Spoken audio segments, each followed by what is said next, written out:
Channel को आप subscribe करें और ज़्यादा से ज़्यादा शेयर कर दें।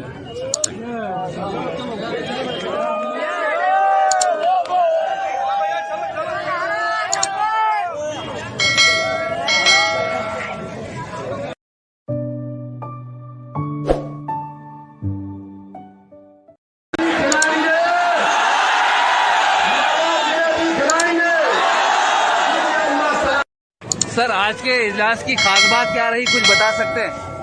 आज तो हमारा मतलब हिस्टोरिकल डे है जी। आज मस्जिद इत्तेहादुल मुस्लिमीन फर्स्ट टाइम यहाँ पर रखी। आप खुद गवाह होंगे इस बात की कि इससे पहले इतनी बड़ी सभा, इतना जोश और ये यंगस्टर्स का जो सपोर्ट है मस्जिद को, इससे पहले बुरहानपुर में कभी देखने को नहीं मिला। सर, एक सवाल और था कि एक सवाल लोगों के जहन में यह आ रहा है, क्या असद अवैसी साहब को किसी होटल में नहीं ठहरने दिया गया? ऐसी कुछ बात चल रही थी इस शहर में, कहाँ तक इस बात में सच्चाई है? असद अवैसी साहब अभी होटल में ही रुके हैं और होटल में रुकने के लिए अगर उनको जरूरत पड़ेगी तो कौन नहीं देगा उनको? ऐसे ही बेबुनियाद बात है। मैं समझता हूँ कि अभी गए तो होटल में ही फ्रेश हुए होंगे और अभी उनको आज मुकाम नहीं है।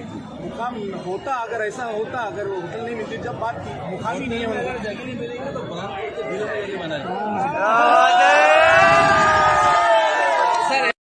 सभी पत्रकार बंधुओं को नमस्कार। मध्य प्रदेश में पहली बार नगर निकाय का चुनाव आम आदमी पार्टी लड़ रही है। परसों हमारे नेता अरविंद केजरीवाल जी सिंगरौली नगर निगम में प्रचार करने के लिए गए थे। कल मैं ग्वालियर, इंदौर, आज खंडवा और बुरहानपुर में आया हूँ। जिस प्रकार से लोगों में उत्साह देखने को मिल रहा है, दोनों पार्टियों से मध्य प्रदेश की जनता तंग आ चुकी है, कांग्रेस से भी और बीजेपी से भी। कांग्रेस को वोट देने का मतलब है वो वोट बीजेपी के काम आता है, इसलिए अब दोनों पार्टियों से लोग निजात चाहते हैं और इस बार बुरहानपुर में झाड़ू चलेगी। मध्य प्रदेश के नगर निगम में, नगर निकाय के चुनाव में कई जगहों पे हमें अच्छी सफलता मिलेगी। मैं प्रतिभा संतोष सिंह जी के लिए और अपने 22 वार्ड प्रत्याशियों के लिए बुरहानपुर की जनता से अपील करता हूं कि इनको वोट करें और जो एक सांप्रदायिकता की राजनीति है, झूठ बोलने वालों की जो राजनीति है, उस राजनीति को हराएं। हम वादा नहीं करते, हम गारंटी देते हैं, वचन देते हैं और जो कहते हैं उसको पूरा करके दिखाते हैं। तो मैं यही कहने आया हूं कि एक मौका आपने मोदी जी को दे दिया, एक मौका आपने शिवराज सिंह जी को दे दिया। ये सफाई का काम है, उसके लिए झाड़ू चाहिए।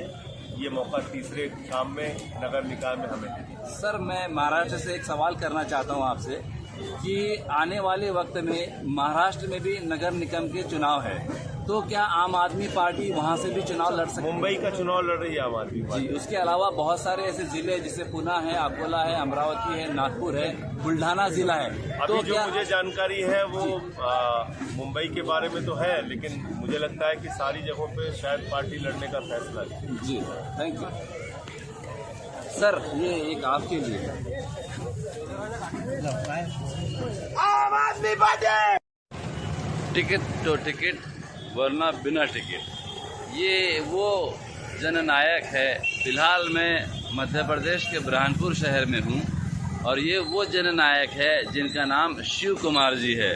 खंडवा संसदीय क्षेत्र से पूर्व सांसद, लोकप्रिय जननायक स्वर्गीय शिव कुमार जी। यहाँ मैं बता दूँ आपको कि ये वो शख्सियत है जहाँ के आसपास पड़ोस की अगर हम बात करें तो एक मैदान है। मैदान से मुराद ये है कि यहाँ पर इलेक्शन की सभाएं होती है, चाहे लोकसभा हो, विधानसभा हो या नगर निगम हो।